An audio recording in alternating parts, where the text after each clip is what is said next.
Hi, I'm joined today by Dave Labuskes from AVIXA. Welcome, Dave. Love to see you. It's nice to see you as well, I know, we're finally here. It's finally happening. It's very exciting. Been on the sort of cusp of a great week ahead. What can AVIXA members expect from ISE week this year? We're in a new venue, we're in a new country. Are things going to be different, or is it an expansion of kind of what we've done before? I think the magic of this event, especially this year, is that everything is the same and everything is different. We were talking before we started about the fact that we all have been to many ISEs, and we develop a rhythm and a pattern, maybe even habits for the event. And that can strengthen and make our experience here more efficient, but it also can weaken the experience. I think what you're going to see here this week is the actual physical reignition of the industry, the reaffirmation of the innovation and investments that have been made by the entire channel, from manufacturers and solution developers to integrators and end users. And you're going to see it in an environment that we've never been in before, specifically, as well as in a attitude and with a set of learnings and experiences that we as living human beings have not had before. Sure.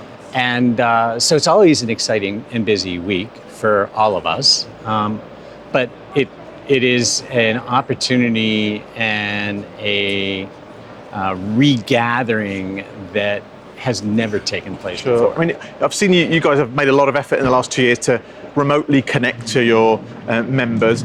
I guess this is the first real chance of speaking to a lot of them in person.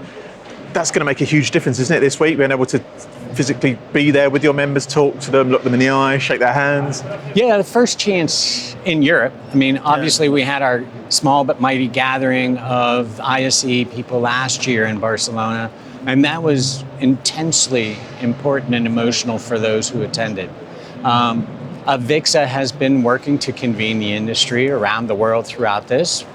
We were able to hold a successful event in Beijing and gather that. But yes, the industry segments have either contracted within their gatherings or had to be put on hold.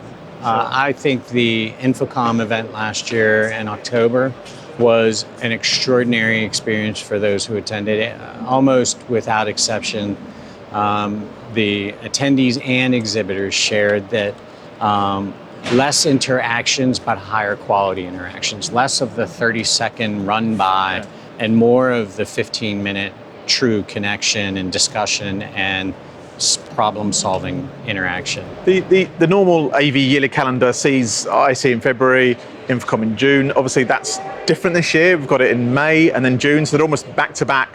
What challenges has that brought a trade organisation like yourself, having back-to-back trade shows like this, the two biggest in the yearly calendar as well? I think it's brilliant, right? I keep trying to tell my staff, let's move to this 8-month cycle. We'll do a show in October, then in June, then we can do another one, and we could just, instead of doing them once a year, let's do them once every 8 months. How did that go down? You can imagine. We knew, right? I have trouble not laughing when I hear the word normal anymore, yes. Right? Like, what is now, this, yeah. Right? There certainly are some difficulties, but not as many as people think. A few of our exhibitors were challenged, but they're making commitments to meet with both marketplaces.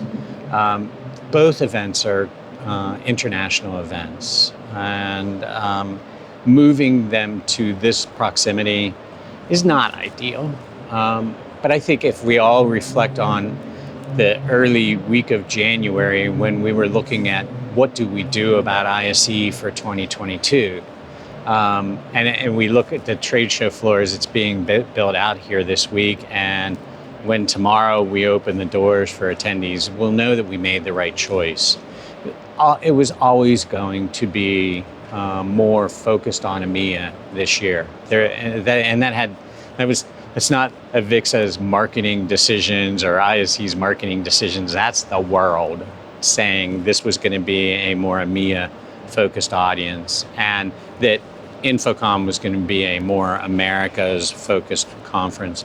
That said, there's attendance from essentially every country that's attended previously will be here this week and in Orlando next month. Smaller numbers, but there's still, we're a global industry, we're a global ecosystem, and there is a segment of the population that needs to be at both events and will be. Brilliant. David, it was lovely to chat to you. I'm sure I'm not alone in expressing a lot of excitement about this week. I've been waiting for this for 2 years to be fully back at a big, shiny, new ISE, so I can't wait. And I've enjoyed this week with you. Thanks for joining us, Dave. Thanks for having me.